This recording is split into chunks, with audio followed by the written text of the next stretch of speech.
Hi again, everyone. Gary Digital Williams here on Beltway Boxing News and Notes on the Box on Beltway Podcast Network. We're back with another podcast this week, and we have a lot to talk about. No question about it. It's a huge couple weeks we've had here in the Beltway. We're going to recap it all here on the Beltway Boxing News and Notes podcast, which of course can always be heard on Spreaker.com, iHeartRadio.com, Stitcher.com, Google Podcasts, Spotify, Podcast Addict, and also tune in to hear the podcast anywhere you want to hear it. So we're going to talk a lot about some of the fallout that has taken place from Franchon Crews-Dezurn's loss of the WBC and WBO Super Middleweight Championships back on January the 12th. We're going to talk a lot about that because there's been some really serious fallout from that. And we're going to talk more about that. We're going to give you the update on the card that's taking place as we record this tonight. And that's the card in Brooklyn, New York. That featured 4 Beltway Boxers, and all of them will be seen on either Showtime or on the internet. We'll talk more about that. We do have a card coming up on February the 8th out at Tyson's Playground in Vienna, Virginia. We'll talk a little bit about that card as well.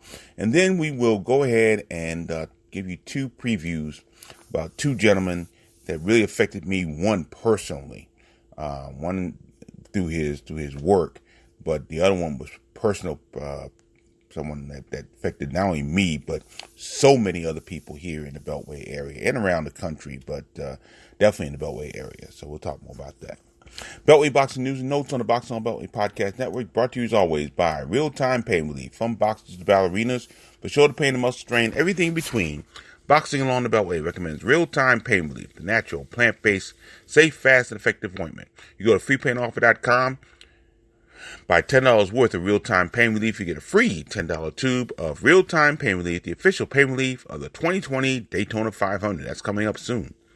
Real-Time Pain Relief, rub it on, the pain is gone in real time. And by DeborahSpears.com, she has great weight loss tips, great jewelry, and great training methods on her site, Deborah, Debra Spears.com. You can find her on Twitter as well. Let's talk a little bit about it, because it's been a couple of weeks since we've been together, but I do want to talk about what happened with the card featuring Franchon Crews-Dezurn losing her WBC, WBO titles by a split decision to Alejandra La Tigre Jimenez. That was on Saturday at the Alamo Dome in San Antonio, Texas. The bout was streamed on DAZN. Now, a lot of people say it was a very action-packed affair. Jimenez took the early part of the 10-round bout, and Crews-Dezurn would rally in the later rounds. Crews-Dezurn win on one judge's scorecard, 97-92. Jimenez captured the other 2 scorecards, 97-93 and 98-92. So Crews-Dezurn is 6-2, 2 KOs. Jimenez is 13-0 and 1, 9 KOs. Well, there are 2 parts of the fallout after the fight. Number one, there was a lot of rumors. I think they're unsubstantiated, but a lot of people were very taken back by Jimenez's interview after she won the bout. And they were taken by how deep her voice was. And so the rumors started flying that Alejandra Jimenez was transgendered.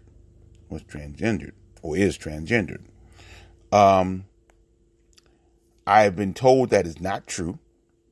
I mean, it was interesting because she was at one time a heavyweight champion, which again is very rare in women's boxing. But she's slimmed down considerably over the last few years. She's fought almost exclusively at either super middleweight or light heavyweight. But they were those rumors, and a lot of people took them as gospel, that she was transgendered. And it's not true. It's just not true. It really isn't. So that was one part of the fallout. The second part may be the one that's really, really damaging.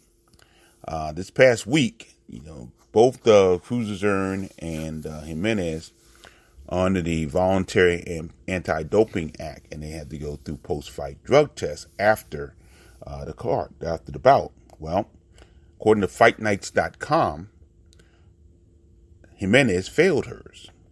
So that may be a situation where she may end up losing her title anyway because of the fact that she failed the drug test. And that, to me, is even more important than the silly rumors that are going around saying that she's transgendered. I mean, she's a big woman. There's no question about it. She's a very tall woman. Heck, Franchon Crews-Dezurn is a very tall woman, to be quite honest with you. But, again, neither one of them are transgendered.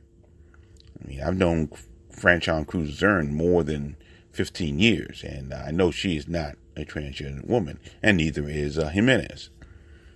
So, I mean, you can talk about the rumors all you want to, but the fact of the matter is she's not.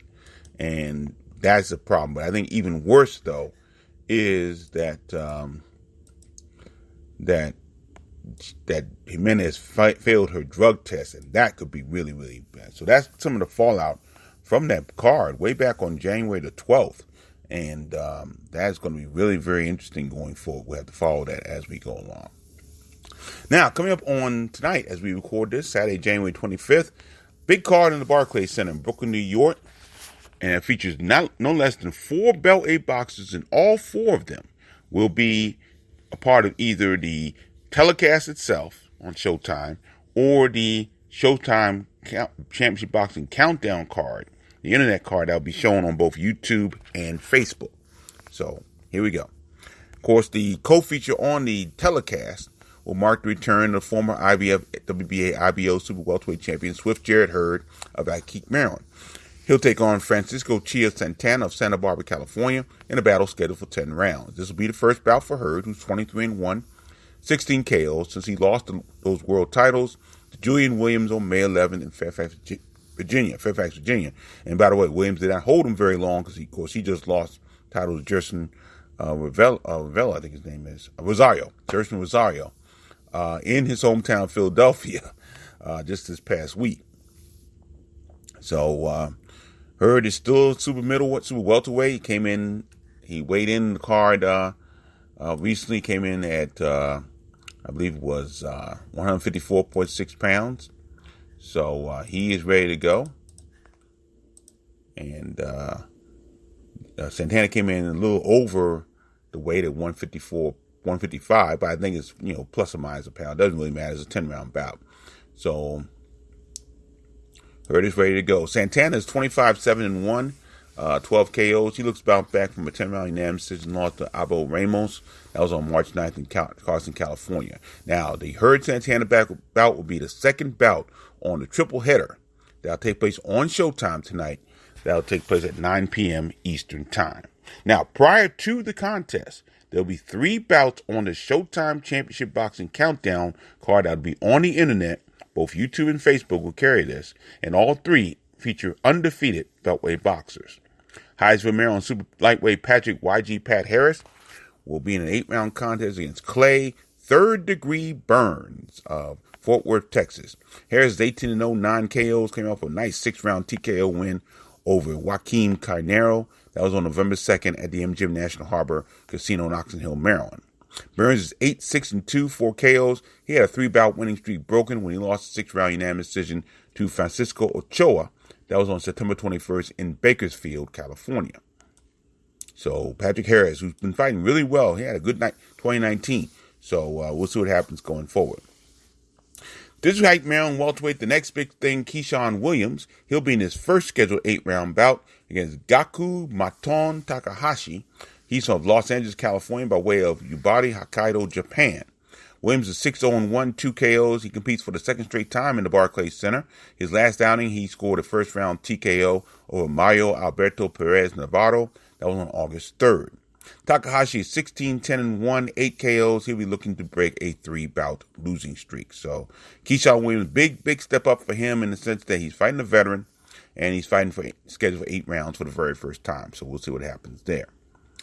And Baltimore, Maryland super middleweight Lorenzo Truck Simpson.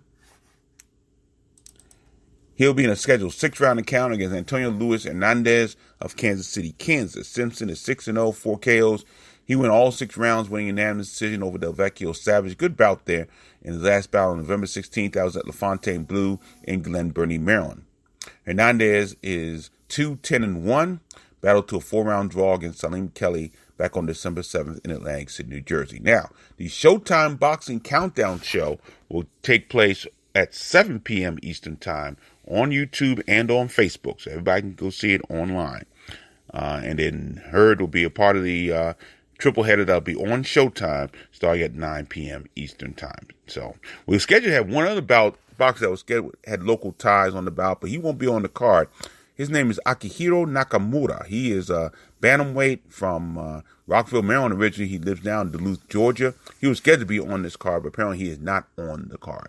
So that's coming up tonight, Saturday, January 25th, from Barclays Center in Brooklyn, New York. The big card featuring Jared Hurd, Patrick Harris, Keyshawn Williams, and Lorenzo Simpson. And the three boxers, Simpson, Williams, and Harris, all at 7 o'clock. And Hurd is part of the triple header that starts at 9 p.m. Eastern Time. Now, of course, this is coming up on February. You know what that means.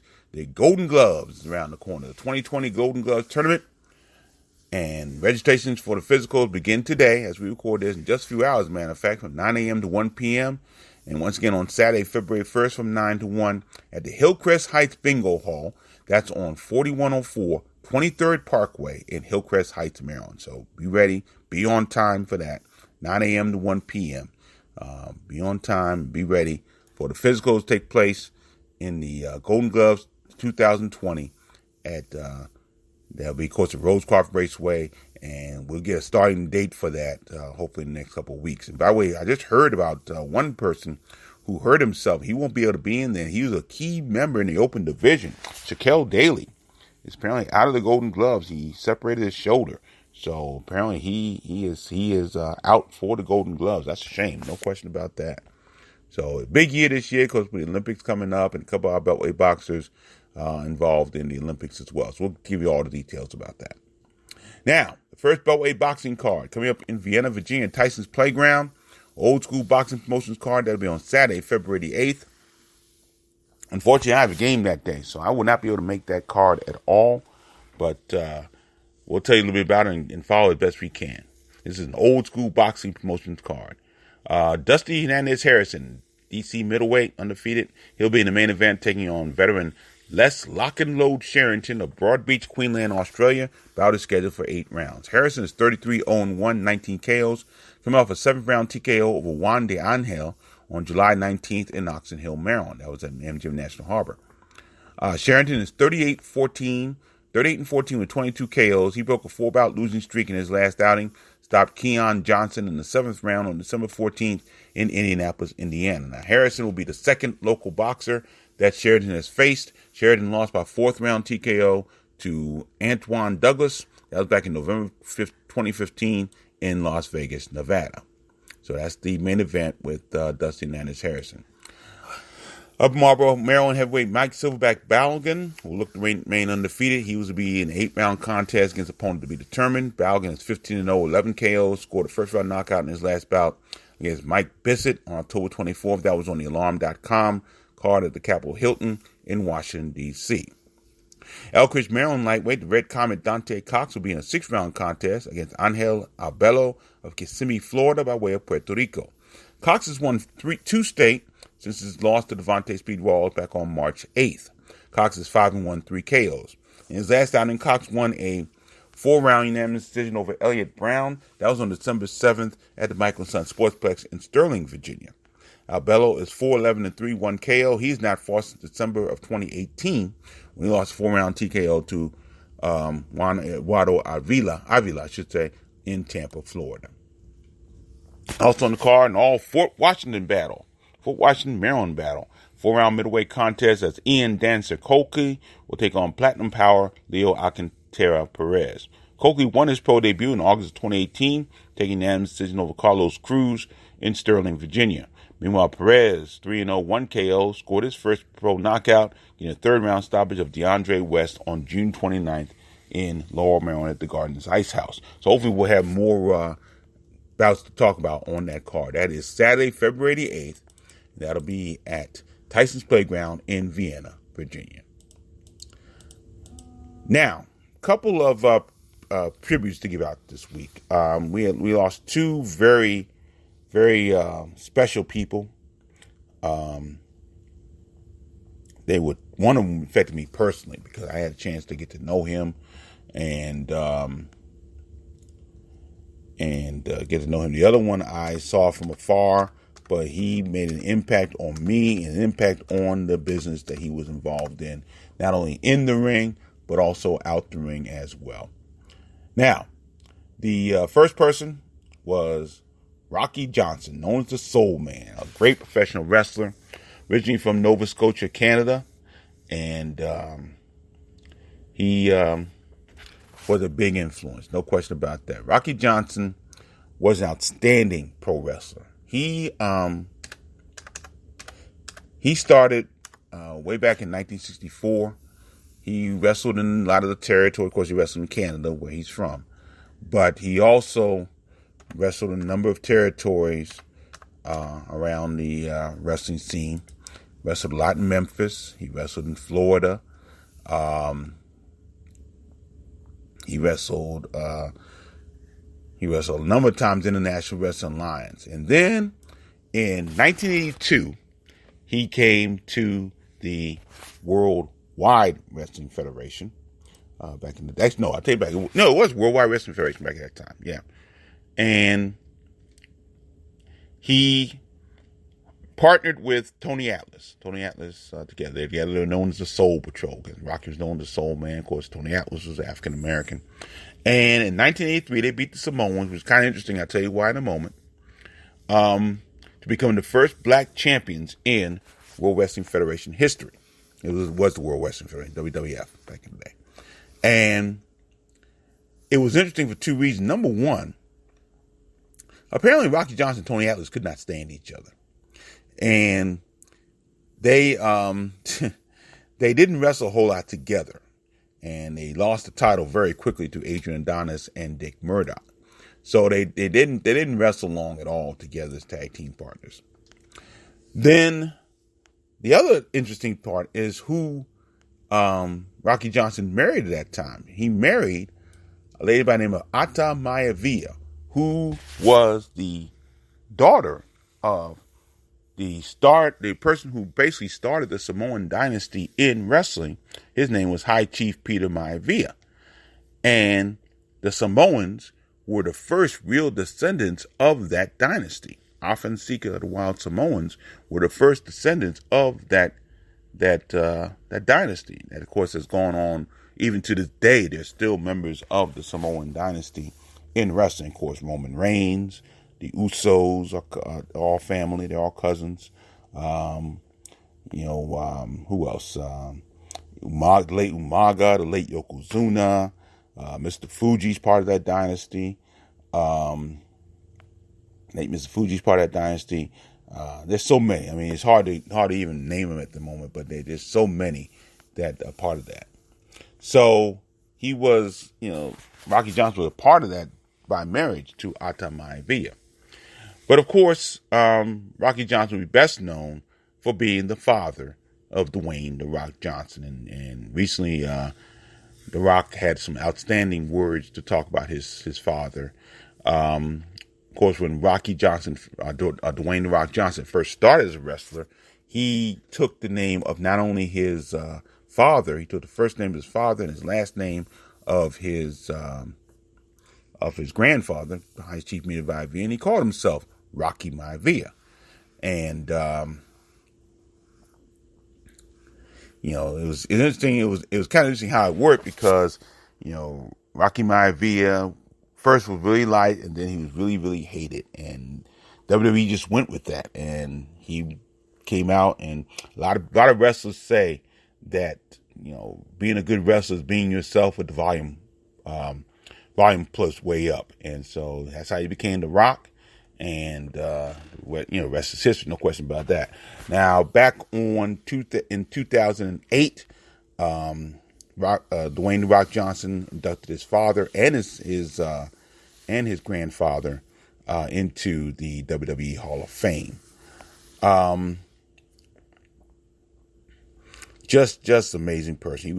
He had boxing ties too, because he was a boxer at one time, and he sparred with both Muhammad Ali and George Foreman. And when he wrestled, he used those very quick punches, and he used the shuffle before he did the drop kicks. Really one of the coolest looking drop kicks ever. He really did.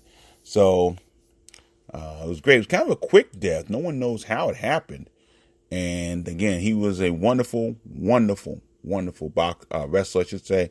Apparently, according to Dwayne Rock Johnson, Rocky Johnson had a blood clot in his artery, and it went through his legs and went all the way up his body, and that's when he died. So he died very, very quickly. He had cardiac arrest and died very quickly. So he died at the age of 75 years old. He was a great wrestler, one of my favorite wrestlers to watch during the 80s. Rocky Soul Man Johnson passed away last couple of weeks. And then the other passing, and this has affected this area so much. I mean, because this guy was a true, and in fact, I've been saying on Facebook that really to call him a legend does not do him justice. When perhaps the greatest college coach of all time, by the name of John Wooden, college basketball coach of all time by the name of John Wooden, says that he stood in awe of this man. Thought he was the finest basketball coach, either high school, college, or pro in basketball history. You're talking about more than a legend. And I'm just very happy to say that I was in the same universe as this guy was. His name was Morgan Wooten. And, we could talk about all his great accomplishments in high school basketball. He coached for 46 seasons at the Mather High School here in Hyattsville, Maryland, right in the Beltway. He had 5 national championships, 33 Washington Catholic Athletic Conference, also known as the Metro Conference back in the day. And his legacy as far as who he has coached, who has coached under him and have become successful coaches. The people who have coached against him, people who have played under him, really is a who's who of basketball in not only this area, but in the country. You're talking about people like, of course, two of my favorites, Derek Wittenberg and Sidney Lowe, of course, they were part of that 1983 national championship NC State and North Carolina State basketball team. Danny Ferry, who had a great career in the pros, who also became a general manager one time with the San Antonio Spurs. Of course, Adrian Branch.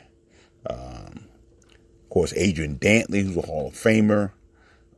You can go on and on about the people that played under him, the people who coached under him, and who are now coaches like Mike Bray, who's the head coach at Notre Dame, and Sidney Lowe has been an NBA coach. Derek Wittenberg been a college coach. We can talk about that as well. But truth be told, I was more impressed how Morgan Wooten just touched people. And he definitely touched my life. No question about that.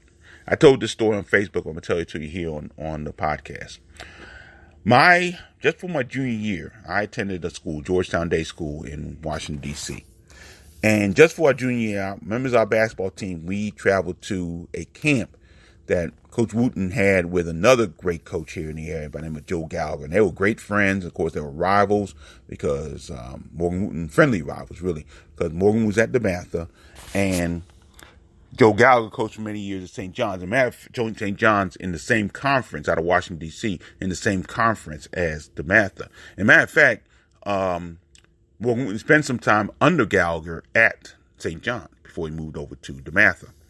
So they used to run a camp together in Washington, D.C. at St. John's during the summer. And I went with a bunch of my teammates from Georgetown Day. And I was a little scared because you never know who's going to be at a camp like that. And we had great basketball players from all over the city and all over the area try to be a part of that camp. And, of course, the Mather and St. John's players were the counselors. So I'm going through the camp. I'm having fun. I'm having a ball. And I'm listening to Coach Wooten And he's actually conducting a lot of the drills that we had to do in the morning. So I'll never forget some of the drills they had, like, my favorite was the advanced drill. We get in the defensive stance, you had to move forward, and you hear Coach Wooten saying, advance, retreat. I loved that drill. I don't know why, I just loved it. But anyway, and then during the midday and the afternoon, we'd play basketball games. And of course, we were all in kind of a league sort of thing. And we, listen to guest speakers come in, and it was just a great time. It really was a great time. And, we played those league games, and my team didn't win. We won a few games. We didn't win the league, but at the end of I think the camp was 2 weeks long. And at the end of the 2 weeks, with all the great talent that was at that camp, and a lot of guys who were going to be all Mets one day and maybe playing the college, and who knows, playing the pros, a guy that was not going to do any of that actually won Outstanding Camper that time, and that was me. I ended up winning Outstanding Camper. And Coach Wooten said it wasn't because of my great talent, because I didn't have much great talent. Not he didn't say that, but I'm just saying. It wasn't because of my great talent. It was because of my attitude. Because I learned how to be a team player. I was a team player. I got along with everybody. People liked me. And that is something that has carried me all through life. It really has. My father taught it to me, of course, but really, in that, just really punctuated how I need to be and how I need to live my life. And that's why I've always done it, even to this very day. And Morgan had a lot to do with that. He was a remarkable man. He was remember the first high school basketball coach, strictly high school basketball coach, to go into the National Basketball Hall of Fame in 2000. He had offers to coach in many different college places. He did want the Maryland job after Lester Dezurn got fired after the Len Bias scandal. But they gave it to Bob Wade, another great coach out of Dunbar, Baltimore. And Bob Wade just couldn't handle that. But anyway, that's another story. But when Morgan did not get that job, he did not want another college job. And he continued at DeMatha. I had the pleasure of, when I was doing high school basketball telecasts, I covered the 1989 and 1990 city title championship game at Coalfield House at University of Maryland. Two great games between Dunbar and DeMatha. Dunbar would win one by 1 point, and DeMatha would win the next one by 1 point. And interviewing Morgan Wooten after both games, he said the same thing. It was a great day for high school basketball. And he was a wonderful person. I mean, I have never heard, and probably will never hear, anybody say a cross word about Morgan Wooten. He touched so many lives in and out of DeMatha. He really did. And he was just an outstanding person. He passed away back on January 21st at the age of 88 years old. The man was incredible. We will miss him. There'll never be another one like him. And I'm just proud to say that I shared the same universe with Morgan Wooten. Great man, no question about it. Well, that'll do it for another edition of Beltway Boxing News and Notes on the Boxing on Beltway Podcast Network. Thank you for indulging me on those tributes that had very little to do with boxing. But again, these are people that really touched my life, and I want you to hear more about them. Beltway Boxing News and Notes on the Boxing on Beltway Podcast Network, brought to you by Real Time Pain Relief. You go to freepainoffer.com, buy $10 worth of Real Time Pain Relief. You get a free $10 tube of Real Time Pain Relief, the official pain relief of the 2020 Daytona 500. Rub it on. The pain is gone in real time. And by DeborahSpears.com. Great weight loss tips, great training methods, and great jewelry at Deborah, Debra Spears.com. Thanks for joining everybody. My name is Gary Digital Williams. Thank you as always. And for supporting our podcast. And always remember, keep supporting the best boxing in the world. The boxing along the Beltway. Thanks for listening. Take care.